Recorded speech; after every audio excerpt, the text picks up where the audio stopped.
Tuan, mungkinkah Anda telah mengetahui tentang formasi ini untuk memberi manfaat bagi generasi mendatang sebelumnya? Pada saat ini, tetua cantik itu memandang ke arah Chu Feng. Ini pertama kalinya kita bertemu hari ini, Chu Feng menggelengkan kepalanya. Lalu bagaimana kamu tahu bahwa dengan formasi seperti itu, manik-manik formasi dapat mekar dengan resonansi? Tetua cantik itu benar-benar penasaran. Yang lebih tua berkata dia tidak tahu bagaimana membuktikannya, jadi saya mengamatinya dengan cermat. Telah diamati bahwa, pada kenyataannya, biasanya, setelah beresonansi dengan manik-manik formasi akan mekar dengan cahaya yang sama. Tapi itu mungkin sudah terlalu lama, dan beberapa orang telah memberkatinya dengan berbagai formasi, sehingga formasi manik-manik telah berubah. Formasi saya hanya untuk memperbaiki manik-manik formasi, kata Chu Feng. Kekuatan pengamatan tuanku sungguh menakjubkan. Dengan kemampuan observasi orang dewasamu, kamu pasti akan sangat tertarik dengan item lelang berikutnya. Penatua cantik itu berpura-pura menjadi misterius. Chu Feng tersenyum. Dia menduga mungkin inilah gilirannya untuk menemukan pecahan bambu yang telah dirindukan Xian Hai Shaoyu. Kemudian Chu Feng mengambil formasi untuk memberi manfaat bagi generasi muda, berbalik dan berjalan menuju ruang VIP. Tetapi ketika Xiao Yuer lewat, dia tetap bertanya. Kamu gadis, kenapa kamu kehabisan? Orang itu sombong sekali, aku tidak tahan lagi, kata Xiao Yuer. Berhentilah membicarakannya, bukan karena kamu tidak tahan, kamu hanya tidak tahan dia menindas kekasihmu, kan? Xian Hai Shaoyu berbisik. Jangan bicara omong kosong, Xiao Yuer memelototi Xian Hai Shaoyu. Chu Feng, sebaliknya, menyentuh kepala Xiao Yu melalui jubahnya.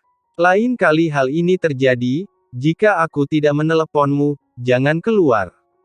Chu Feng sebenarnya masih mengkhawatirkan Xiao Yuer. Meskipun saya tahu bahwa ini adalah rumah dari klan ikan Xian Hai, saya tetap ingin mengubah kebiasaan ini secepatnya. Mereka mungkin menghadapi situasi serupa di masa depan. Bagaimana jika tidak ada yang melindungi mereka saat itu? Chu Feng sendiri bisa mengatasinya. Namun ketika ikan kecil itu keluar, hal lain mungkin terjadi. Dan Xiao Yuer juga mengangguk dengan patuh, oke, saya mengerti. Ketika Chu Feng dan yang lainnya baru saja kembali ke ruang VIP, item baru sudah dimasukkan ke meja lelang. Akhirnya datang. Meski masih dilapisi kain yang menghalangi pandangan, namun karena ukurannya hampir seperti bambu. Orang-orang dari semua pihak sulit menyembunyikan kegembiraan mereka. Bahkan, ada di antara mereka yang sudah lama menerima kabar tersebut, dan mereka datang hari ini hanya untuk mencari pecahan bambu tersebut. Saya rasa beberapa orang dewasa sudah menebak apa ini. Kalau begitu aku tidak akan memberitahumu apapun. Benda ini adalah pecahan bambu dewa. Saya percaya bahwa saya tidak perlu memperkenalkan slip bambu para dewa. Ini adalah harta tak tertandingi yang sangat membantu para praktisi bela diri. Ini adalah harta terbesar di antara harta karun dan harta yang benar-benar tak ternilai harganya. Tetapi beberapa orang dewasa mungkin tidak tahu banyak tentang pecahan bambu slip para dewa. Meskipun pecahan bambu para dewa yang menganugerahkan berkaitan dengan potongan bambu para dewa yang menganugerahkan, keduanya tidak dapat disamakan satu sama lain. Jadi saya ingin meminta Anda semua untuk menunggu sebentar dan izinkan saya memberikan pengenalan singkat tentang pecahan bambu slip para dewa. Pecahan potongan bambu yang menganugerahkan dewa ini juga berasal dari zaman kuno. Ada dua legenda tentang asal-usul pecahan bambu yang menganugerahkan dewa. Ada legenda bahwa ketika berbagai kekuatan bersaing memperebutkan bambu slip untuk menganugerahkan dewa, ketika seseorang dikalahkan, mereka ingin mati bersama. Kekuatan penghancur diaktifkan, menyebabkan banyak batang bambu rusak, dan hanya segelintir batang bambu yang dianugerahkan dewa yang selamat. Jadi di antara potongan-potongan bambu itu, mungkin ada potongan bambu yang masih utuh. Mungkin juga itu adalah potongan bambu biasa yang telah kehilangan kekuatan sucinya. Mengenai apakah ia mempertahankan kekuatan sucinya atau telah kehilangan kekuatan sucinya, kami hanya bisa mengatakan kebenarannya setelah melepaskan lapisan bahan khusus yang menutupi pecahan batang bambu. Tapi ada cara lain untuk mengatakannya. Dikatakan bahwa di zaman kuno, ada seorang guru spiritual yang licik. Untuk menghasilkan uang, dia menemukan potongan-potongan bambu untuk menganugerahkan dewa. Bahan khusus yang ditempelkan pada potongan bambu dewa penganugerahan itu sengaja dibuat olehnya. Di antara banyaknya potongan bambu, dia mencampurkan sedikit potongan bambu asli. Sedangkan yang lainnya hanyalah potongan bambu biasa. Dia menjual pecahan bambu untuk penganugerahan dewa dengan harga yang jauh lebih rendah daripada potongan bambu untuk penganugerahan dewa. Padahal kebanyakan orang hanya bisa mendapatkan potongan bambu biasa. Tetapi karena memang ada orang yang telah mendapatkan bambu slip dewa yang asli. Oleh karena itu, pecahan bambu penganugerahan dewa ini masih laris manis. Bahkan ketika jumlah potongan bambu yang dianugerahkan Tuhan semakin berkurang, harganya menjadi semakin tinggi.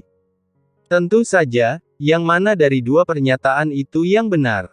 Faktanya, hanya ada sedikit potongan bambu yang dipersembahkan untuk para dewa. Bahkan sekarang, pecahan yang dibungkus di dalamnya mungkin berupa potongan bambu biasa, tapi nilainya sebanding dengan senjata dewa. Hari ini, kami, Kamar Dagang Prajurit, akan menawar sepotong bambu yang memuja para dewa.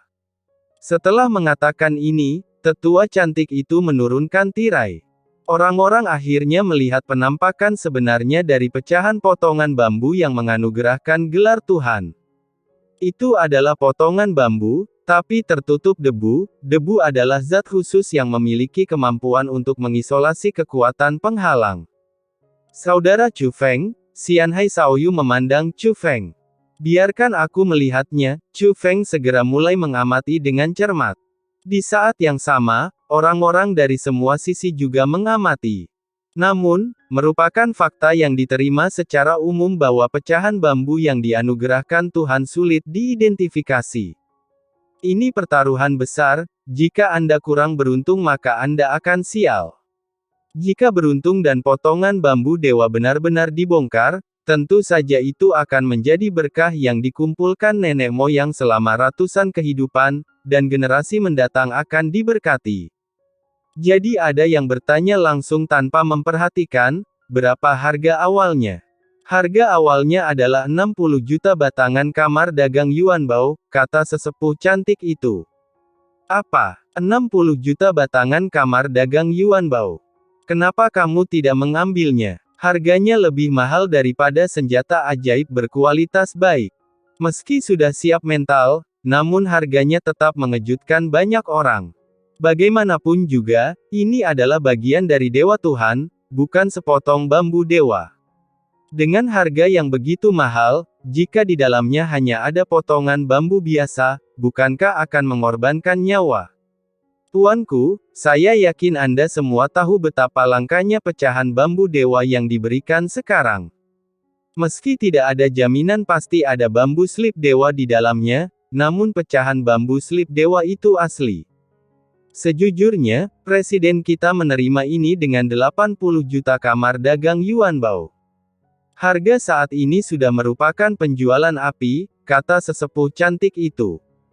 80 juta, benarkah? Semua orang bertanya. 60 juta, saya menginginkannya. Pada saat itu, seorang lelaki tua berbicara. Orang tua yang berbicara adalah orang yang menurut perkiraan Xianhai Shaoyu mungkin adalah tetua tingkat suci dari rumah suci 7 alam. Tapi begitu dia selesai berbicara, seseorang menawar lagi, 65 juta. Ini adalah pemuda sebelumnya, mengenakan jubah roh dunia. 70 juta, tetua istana suci 7 alam berbicara lagi. 75 juta. Pemuda itu tidak mau kalah.